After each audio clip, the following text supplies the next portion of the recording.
What's going on, guys? I know we are all waiting to hop into Wayfinder today with it being down since it's the launch day, and we know that everything goes kind of crazy in launch day.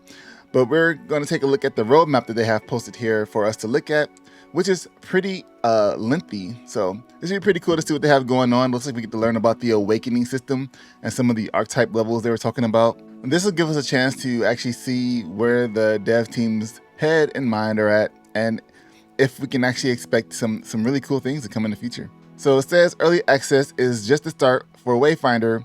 While not a complete list of updates coming sometime in the future, we wanted to go ahead and give you a roadmap as to where the game is going, both in the short term and sometime in the future. As a reminder, your feedback is crucial and will help share the game by giving us priorities. Remember, this is early access, which means the game is actively in development and everything is subject to change. Feedback. During early access, we'll be listening to players and reviewing feedback. For Founder Season 2, we'll predominantly focus on implementing smaller changes and adjustments we have seen requested by the community versus content.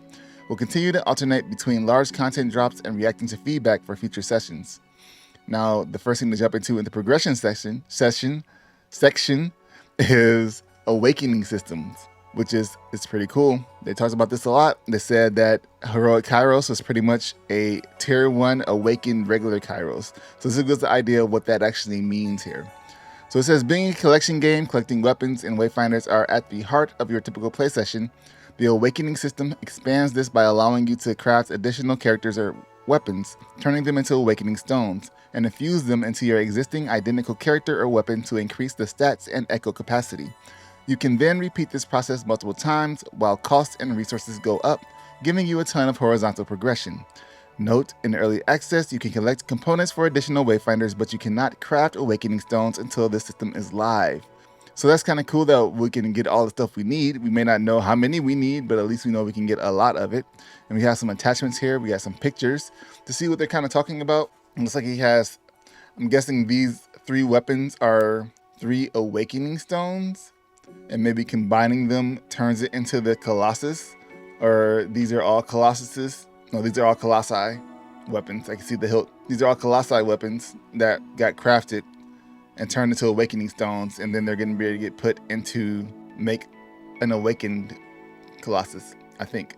That's what it looks like. But we have an idea. We need gold, gems, like some of the same things we would need to craft some of the items that they have in here. And we have Nis here. We have some different Nis stones. So I guess these are all the shards of Nis that we need. And then it crafts an awakening stone. I see it. Okay. So then we hold it down and craft the awakening stone after we have all of the additional pieces. So it looks like you only need to get the pieces for another one. So like when you unlock Venomous, if you got the premium and you have Venomous, all of the pieces in the reward tower are going to be enough to at least awaken her once you level up, is what it seems like. So it's all that. And then we go into the archetype levels and talents. This is all part of the awakening system, it seems. This will be one of the biggest new progression systems we plan to add near launch. It's a big system, so we plan on releasing it in phases over time so we can get it in everyone's hands sooner for people to enjoy. As you level up a Wayfinder, they will also contribute XP towards their particular archetype. As you gain archetype levels, you will be able to unlock archetype talents, granting power to all Wayfinders of that archetype. So this sounds like, if you play Final Fantasy XIV, how there was the little side skills that you could learn from other classes that would be kind of beneficial to your main class. They kind of put it all into one now, where you don't have to level up another class to learn it, but they still have those little side traits that will help, like taunt from this class you can use on another class type thing. So that's kind of cool. In its final form, the talent tree will take the form of a series of branching nodes, granting bonuses ranging from stat increases, echo budget, echo sockets, and major talents, granting entirely new passive abilities. As you gain archetype levels, you will also be able to unlock milestone rewards in the form of max equipment level boosts, allowing your character to equip accessories of higher level than their current level. Affinity points and archetype skills, active abilities you will be able to swap in and out of your ability set. More details below. There is a ton here, and the first phase of implementation will include being able to gain archetype levels, gaining predetermined rewards at each archetype level. In the future, we will be adding the node trees and allowing players to purchase talents of their choice and make their own builds. So that'd be kind of cool because, Nis has this, she can do this dash forward type thing and go through enemies. And that's the one thing that a lot of people need when they have those daggers, because you know, you got to run up to enemies, especially if you're like silo, right? Somebody's like ranged. You just get in real quick. Oh man, that'll be so good. Let's go to the next talents version 2. As mentioned above, the archetype level and talents is a huge system and will become fully featured over a few seasons. When we add the actual talent tree and allow players to make their own choices and builds, players will keep all of their progress and archetype levels, so there is no fear of having to redo any work. For example, if a player reached archetype level 16, they will still be archetype level 16 and have 16 talent points to spend. Players should be able to use those points to essentially create the predetermined choices we had picked out, or to make their own choices and try their own builds. We want to give players a sense of account-wide progression no matter what archetype or weapon they are focusing on. This system is much lighter weight and mostly intended to help a player track and show off their overall engagement with the game, with rewards being things like titles, badge icons, and other social cosmetic rewards. And then the archetype skills, we've heard feedback that players want more customization to their active ability toolkit, and archetype skills will be one way that players can customize their Wayfinder's kit beyond ability upgrades. Archetype skills will be a new active ability slot that players can unlock and swap out with other unlocked archetype skills. The pool of skills will be unlocked in various ways, such as leveling up your archetype level, special activities, hunts, and Wayfinder quests. Completing a Wayfinder quest will reward players with an archetype skill embodying the essence and flavor of that character, usable on any other Wayfinder of that archetype. This means with every new Wayfinder we add, you can also expect to unlock a cool new archetype skill for your other characters. Any of these archetype skills that are unlocked can be used to fill the slot on a character of the relevant archetype. We plan to add new archetype skills over time, keeping the possibilities growing each season. So I thought at first it sounded like you'd be able to do like Nist and Silo, but if it's the archetype skills, that means you'll be able to switch between inside Venomist and Silo because they're in the same archetype, Survivalist. It says account level power progression.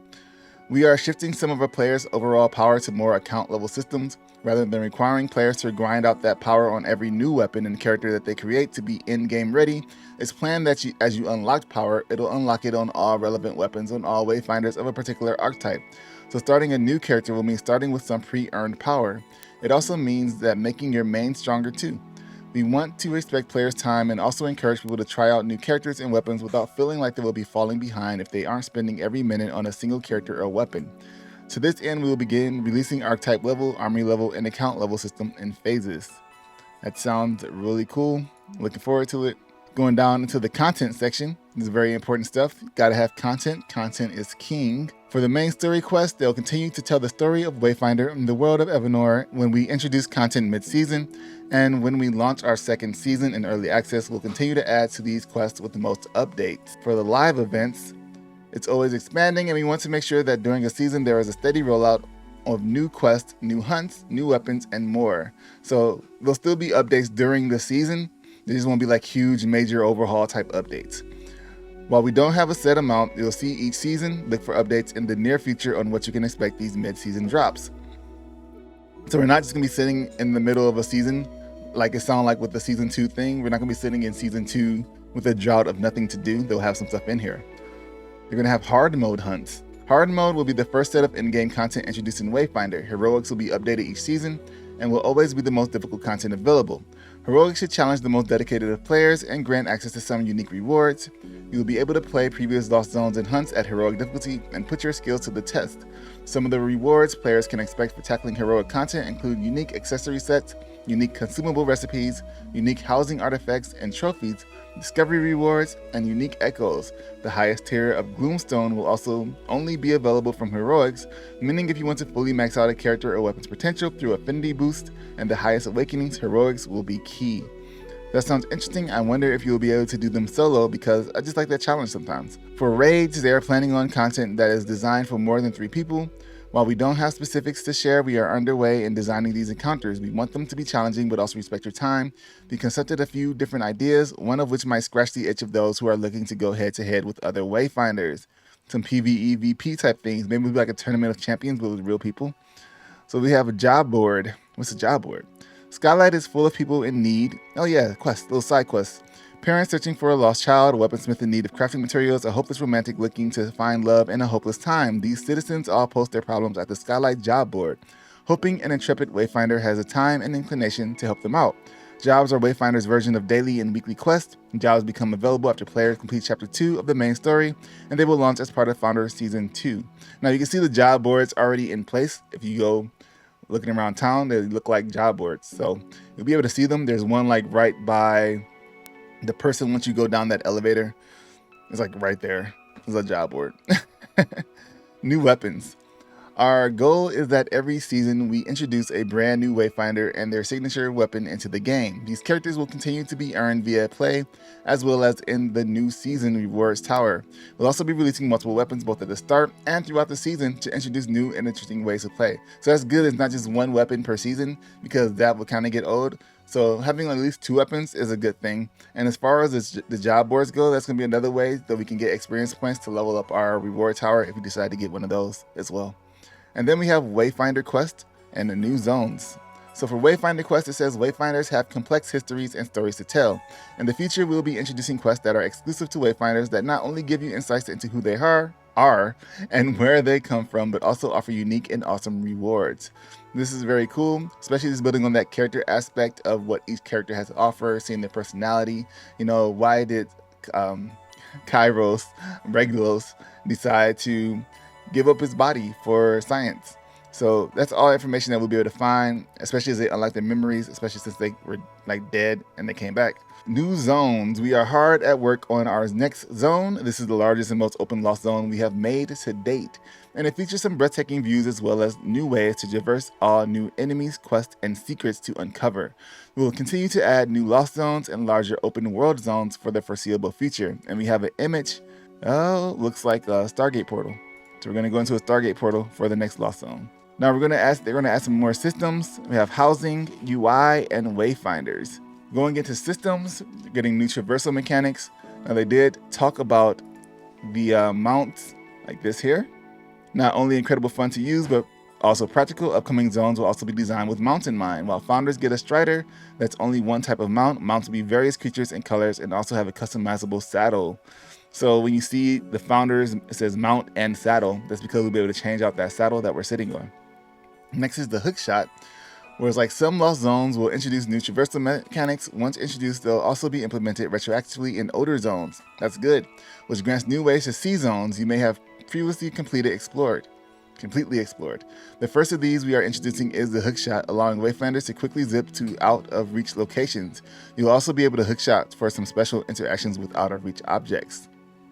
COG, daily login rewards. We have respec.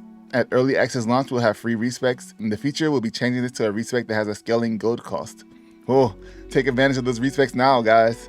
What kind of builds can we get in these 6 months? The discovery system acts as an extended codex of sorts that provides information about creatures, areas, events, lores, wayfinders, etc. This information is unlocked over time through various means depending on the type of content. When a player completes a discovery challenge, they also receive a reward. Rewards include additional lore entries that provide additional information, special cosmetics, in-game currency, and more.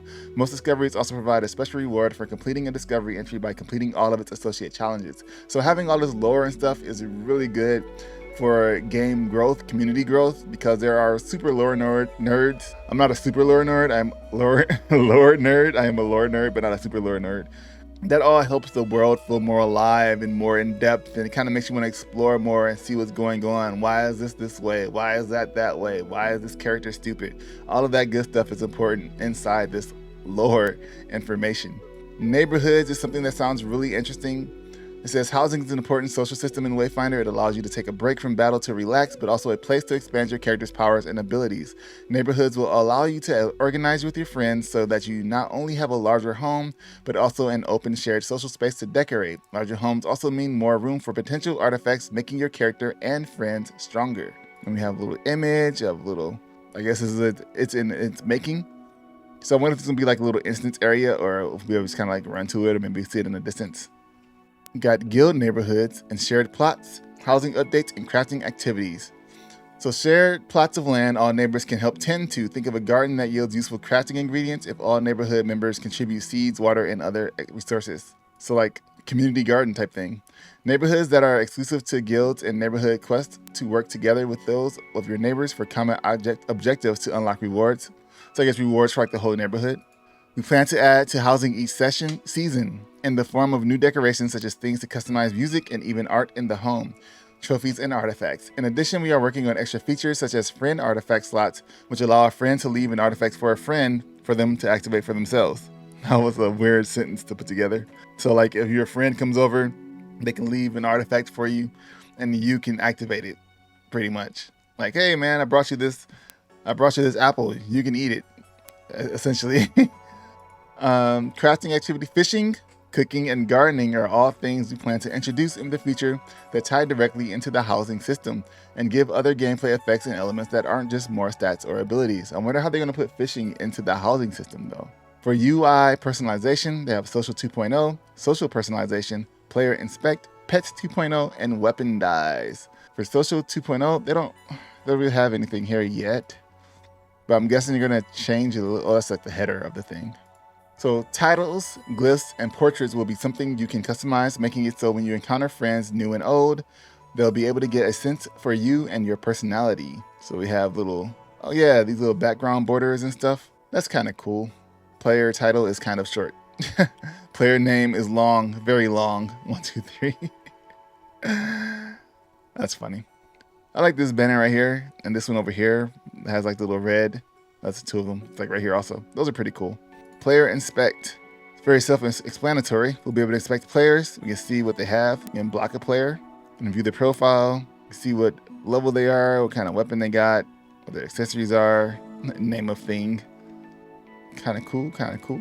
All right. Pets 2.0. House pets are currently in Wayfinder, and we're excited to evolve the system in the future. We'll have pets available both in social regions as well as lost zones in the future. While we don't plan to have them be part of combat, it's something we're open to if we feel we can make it compelling and interesting. We're gonna have Pokemon battles, guys. Collect those pets. You need Pokemon battles. You'll be able to apply the dyes you currently have to your weapons and the currently equipped skin. Now that's good. I can see some really good dyes happening there on some weapons. That's a good move. Wayfinder is a character game. Your character has backstories, personalities, and memories. Voice lines will be added so you can hear your characters take on a current party makeup, or perhaps they're familiar with the location due to a distant memory. Voice lines will really bring the characters to life thanks to the amazing voice cast. So we do have the list of voice cast, so I thought we would see the voice acting in this early access, but I guess it's still going to take a while for them to get all that in there. They're just kind of working on the main systems right now first. So I'll probably have it in there, I think, by the time the game is actually out in the free-to-play mode. They may have that in there. Here they're talking about personas, which are their way of having fun in Wayfinder by making full takeovers of characters that might not be normally what you see in the world. You see us add various personas, styles, dyes, and more in the near future. And I do have a video too coming out that kind of talks about, well, it shows off a persona, really. I think we may see these sooner than later. This says Masquerade Kairos. And, Masquerade is kind of like a costume party. We have Halloween coming up. So we might end up seeing these type of things sooner than later. But this is cool. Everybody is going to be rocking the Masquerade Kairos. And unfortunately though, with personas, it looks like that it says full takeovers of the characters. It would be kind of cool to be able to have your regular outfit and still be able to mix and match these instead of having the full takeovers. But maybe that'll be something they'll add into the future instead of just being like your persona and it's a full body suit and you can't change anything to it but dyes. You can dye personas though. Heroic Wayfinders. Heroic Kairos is our first heroic, and heroics are a look into what the gloom is capable of twisting. Heroic Kairos exists in another version of Evanor, but has been pulled to this reality and comes with enhanced echo capacity and additional stats. We'll explore these strange regions and realities with interesting and often odd takes on heroes you know and love. All heroics in the future will be obtainable via play. So they're all going to be kind of like gloom based. That's going to be kind of interesting. Maybe gloom twisted, I wonder, or maybe they'll come from different places. And then we have new Wayfinders and signature weapons. Our goal is that every season we introduce a brand new Wayfinder and their signature weapon into the game. These characters will continue to be earned via play as well as in the new season's reward tower. We'll also be releasing multiple weapons both at the start and throughout the season to introduce new and interesting ways to play. But that's something we knew, and we've seen Force's video and some other videos. They already said that they had up to 12 Wayfinders in the making, 8 to 12. And there's also more social hubs. And when I was trying to do podcast episodes One of those, Sir Snarf confirmed, the community manager, that there were more hubs that we'll be able to go into. They didn't mention them here, and it could have been referring to neighborhoods, but we should see more than just Skylight as well. So this should be a more in-depth game, and if you just kind of have fun with it, and if you kind of like those kind of grindy games, I think we'd see it really come together and be something that we can like remember when it was just this, you know, and now look at it now type of situations. Like I always think about Warframe, and I'm like, remember when it was just you sitting in space and you select a mission from the menu and you just kind of ended up there, and and you came back to space and you're just sitting there like. So it's the same thing here. We want to be like, remember when all you could do was run this one zone over and over again and you just use gold all the time and it made the enemies harder? It should be pretty fun. Which of these are you looking most forward to though? Like there's a lot they talked about in here. You got hard mode hunts, you got raids, new weapons, Wayfinder quest. Are you interested in neighborhoods, the traversal methods, the player inspect, or pets? Which one really grabbed your attention out of all of this information that we had in the roadmap? Let me know in the comments, and subscribe to the channel if you haven't already. We'll talk about Wayfinder a lot here, and I'll see you guys in the next one. Thanks for watching. Peace.